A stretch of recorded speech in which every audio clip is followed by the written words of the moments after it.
Thanks a lot for staying with us. You're watching a very special edition of our World Cup coverage. I'm Shivani Gupta, joining you from Chennai, from right outside the M.A. Chidambaram Stadium. This is, of course, where Team India will be starting its opener in the World Cup 2023. That too against a champion side like Australia. Both teams have gone through a bit of a practice session today. Australia has completed it. The Indian team is out practicing as I speak. But the biggest question right now ahead of this match is whether India's hottest batsman right now, Shubman Gill, is going to play or not. So just a short while back, Rahul Dravid, the Indian team coach, addressed the opening press conference of the World Cup campaign for the Indian team. And the first question naturally was on Shubman Gill. What Rahul Dravid has told the media today is that Shubman Gill is feeling better today than he was yesterday as far as his dengue scare is concerned. And also that the medical team is continuously monitoring him and they will continue to monitor him for over the next 36 hours till ahead of the match and the toss. But importantly, what Rahul Dravid has said is that Shubman Gill is not ruled out just yet. That said, given that the scare is as serious as it is with just less than 2 days to go, I'm sure the Indian team would have already tried to work out some backup plans, some permutations and combinations of what they can do with who else is available. We'll get to that in just a bit. Let's go across to our experts joining us, Murli Karthik, Graham Swan and Ayaz Memon. Gentlemen, many thanks for your time once again. Karthik, let me begin with you. This is not the kind of start that the Indian team would have hoped for. Just when it looked like everything is set and the run-up to the World Cup had finally fallen into place, maybe the playing 11 was also falling into place, you have this scare for Shubman Gill. And the player in question is really key to India's fortunes in this World Cup. Yeah, absolutely well said, Shivani, because he's been one person who's been in stupendous form right through, or the last 14 months have been a purple patch for Shubman Gill. And in fact, before this tournament started, I said that he's the key to India's success. Just the way he started, just the kind of form he's in.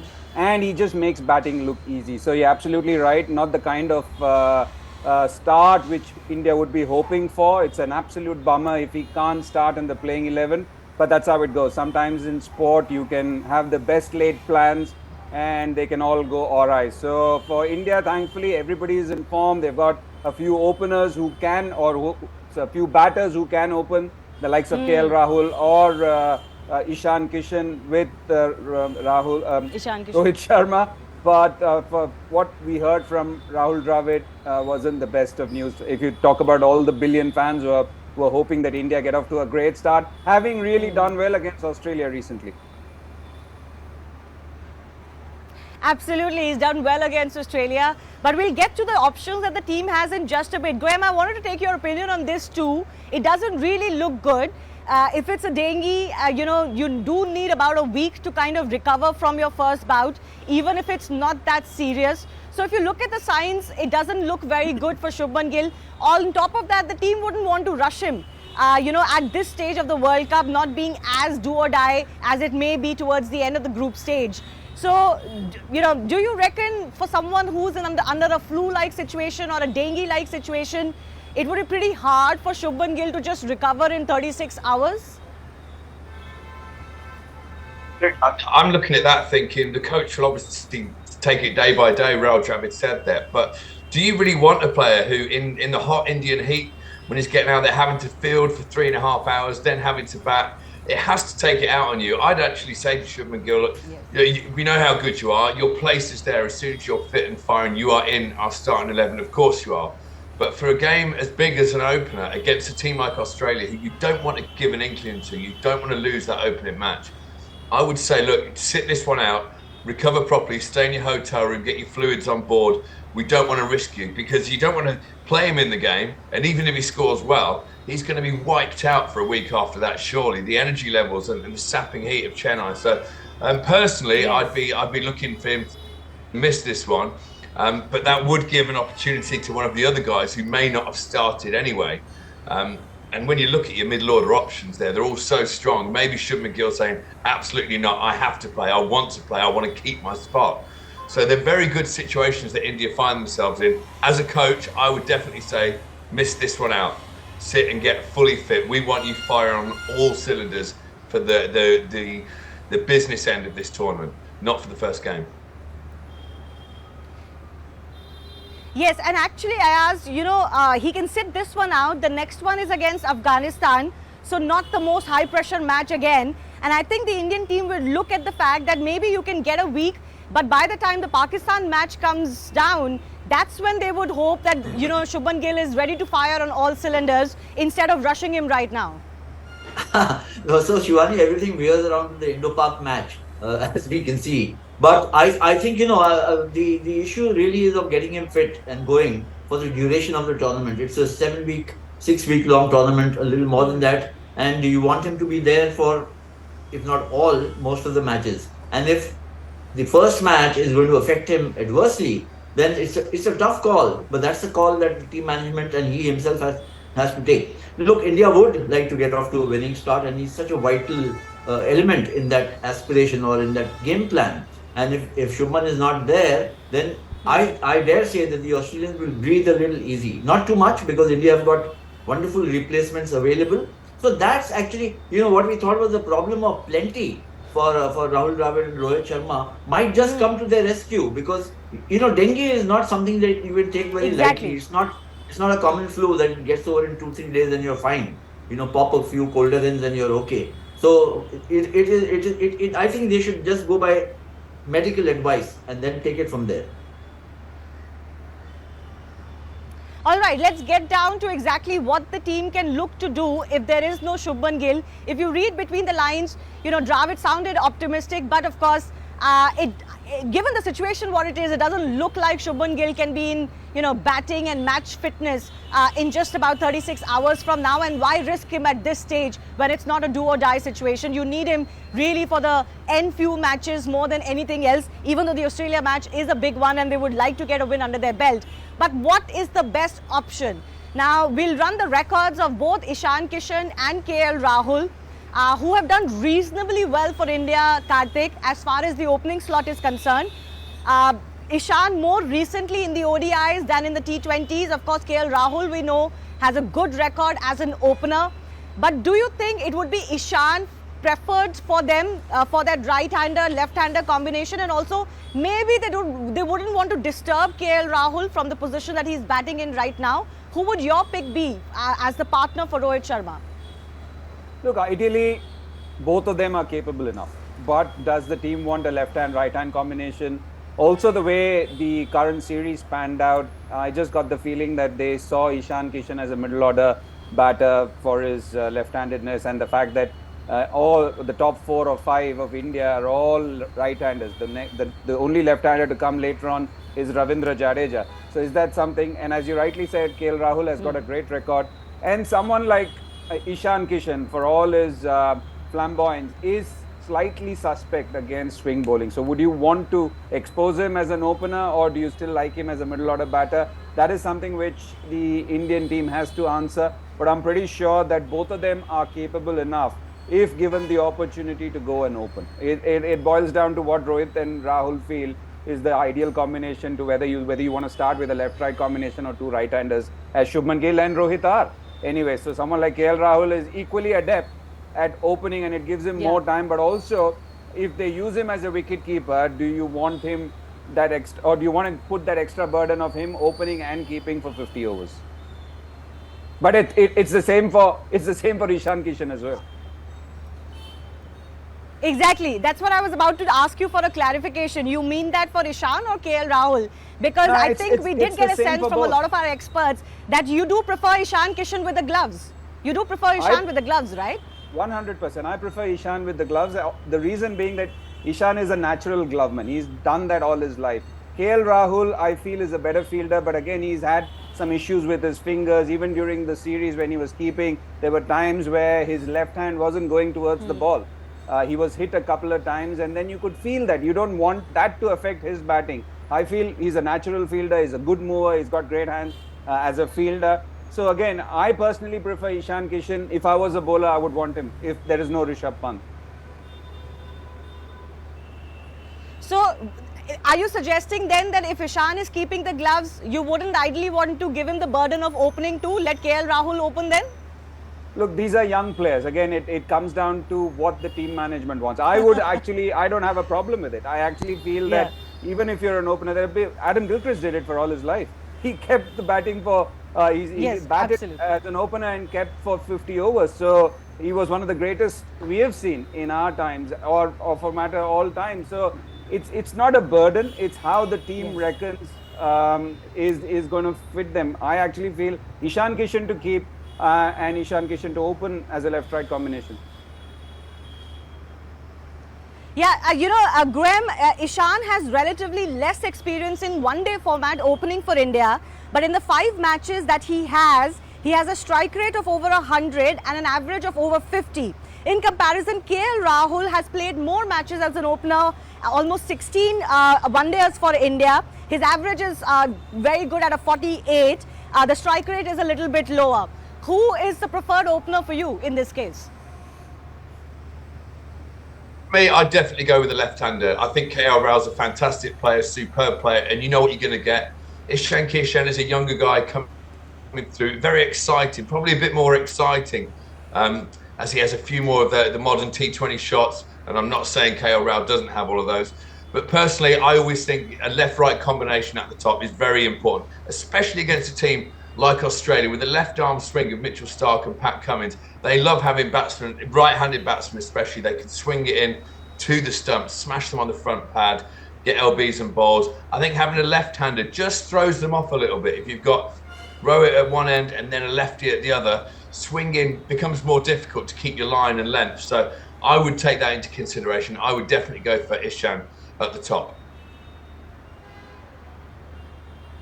I asked your thoughts on this, almost like, I don't want to say that this is a welcome break, but as you said, the problem of plenty is also presenting an opportunity or coming in handy for the Indian team, because they've got options, because it could well have been, as has happened with some sides in the past, that you don't always have a ready opener available in your side.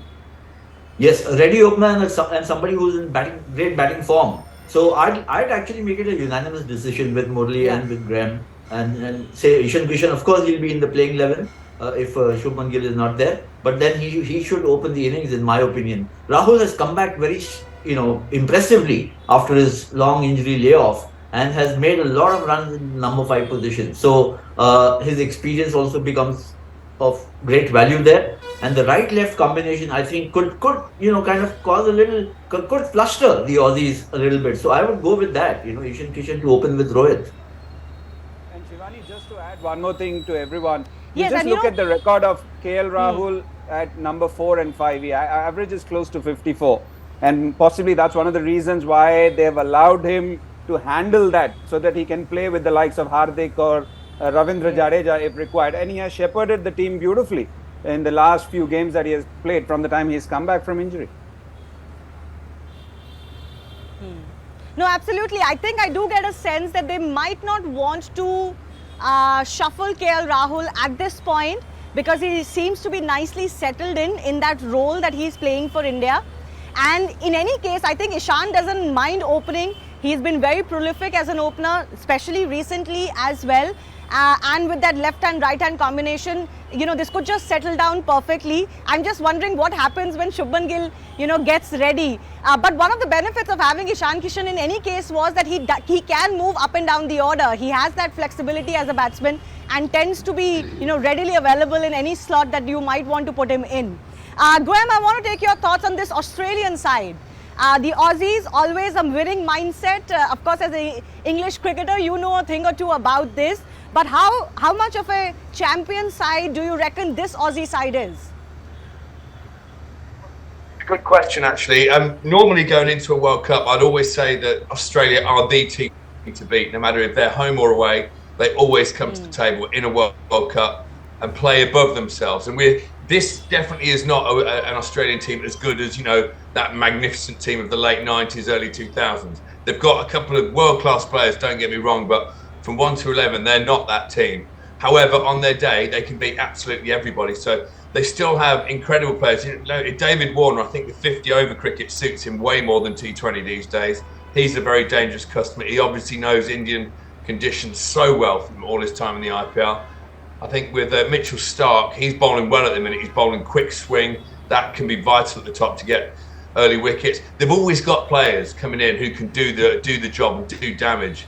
But I don't think they're an Australian team to necessarily be scared of. And I'm saying this now with a smile on my face because I thought England would do well yesterday and we got hammered by 9 wickets by New Zealand. So maybe me saying that Australia aren't going to be very good means that they'll be absolutely brilliant.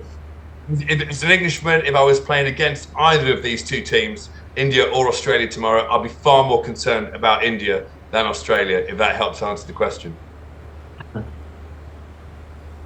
Even without Shubman Gill?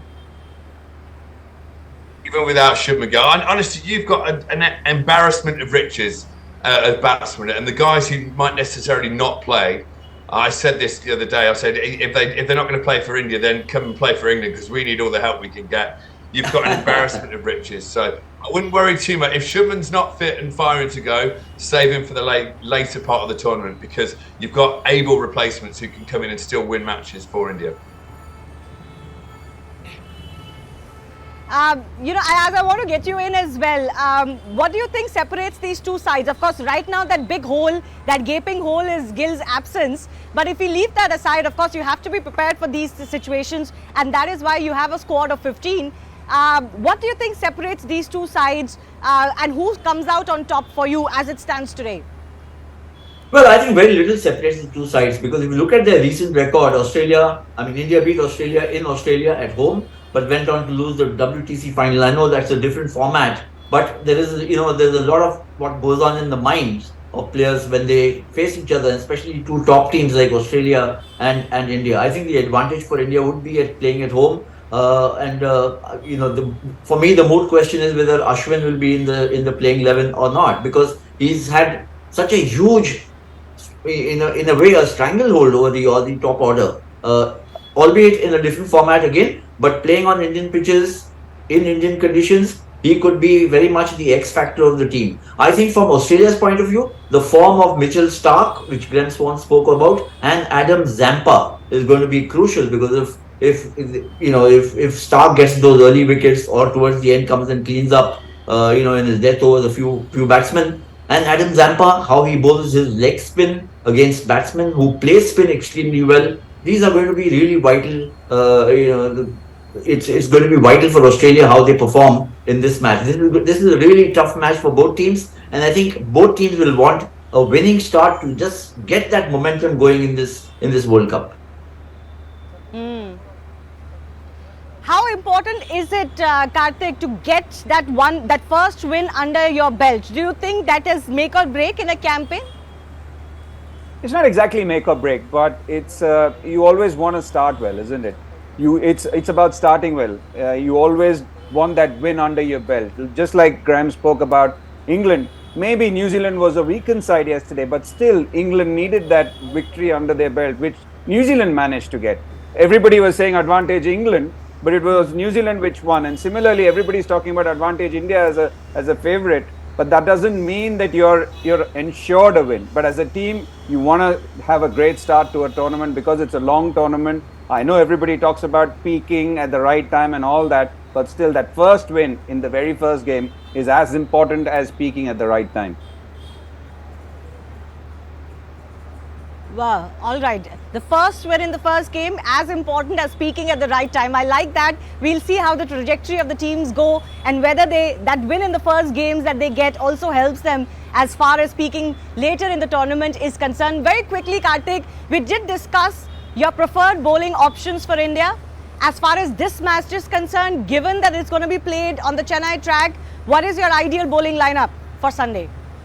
Shivani, I wish I could say that. You have to want to have a look at the pitch. If I go by history, then actually on this track you don't mind if it's set to turn, I'll pick all three spinners. Because then you have the added advantage of using Ashwin whenever you want. He can bowl in the power play, he can bowl much later when the field is spread out after 40. But if the wicket's a very good one, I would still go with those three seamers which I picked. But if it's the old Chennai which we have seen in the last 2 or 3 years, I would go three seamers, Siraj and Bumrah.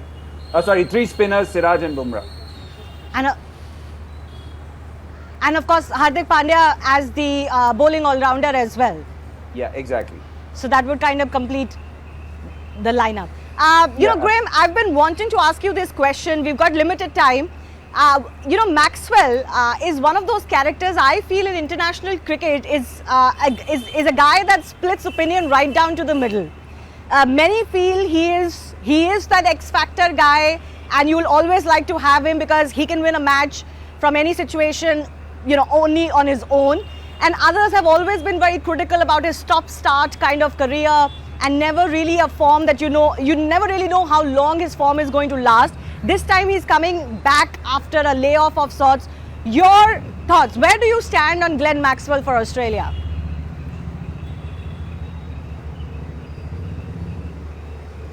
Tell you what, where I am, I think he is one of the best players. I'm sorry, you broke up. I don't know whether you came to me there, but Glenn Maxwell is one of those players who could very well win a game from absolutely nowhere, or lose a game from absolutely nowhere as well. So he is a proper X-factor player. We've seen him do it so infrequently in the IPL, and yet he still comes bouncing back for more. He is a very dangerous customer, especially if it turns. He got a brilliant 90-odd in the IPL at the Chepauk a couple of years ago when no one else scored runs. So I would definitely go with the three spinners, like Murray said. But look out for Glenn Maxwell, because if he's on, he's amazing. If he's off, he's freezing cold. Right. Okay, I asked final comments as well. Gill was supposed to be our, you know, how should I say, our talisman maybe for this tournament with the form that he's in. But now that he's not there, at least for this match, I don't know, fingers crossed, whatever happens. Who is the X-factor player for India in his absence? In my opinion, it would be Hardik Pandya. I mean, you know, he's also been, you know, little injury prone, but he brings a lot of, you know, a lot of match-winning ability to the Indian team. We've seen that in the recent past in white ball cricket, whether with the bat or with the ball. He's also a brilliant fielder. And I think if he hits his, you know, if he hits good form very early in the tournament, he could be a very strong influence on how India plays in this tournament. Okay. All right. Gentlemen, I've run out of time. It's a pleasure having you and your thoughts. And of course, a reminder to our viewers, we will get you another chat with our experts tomorrow as well, ahead of the first game for India, India versus Australia at the Chepauk Stadium. Thanks a lot for watching.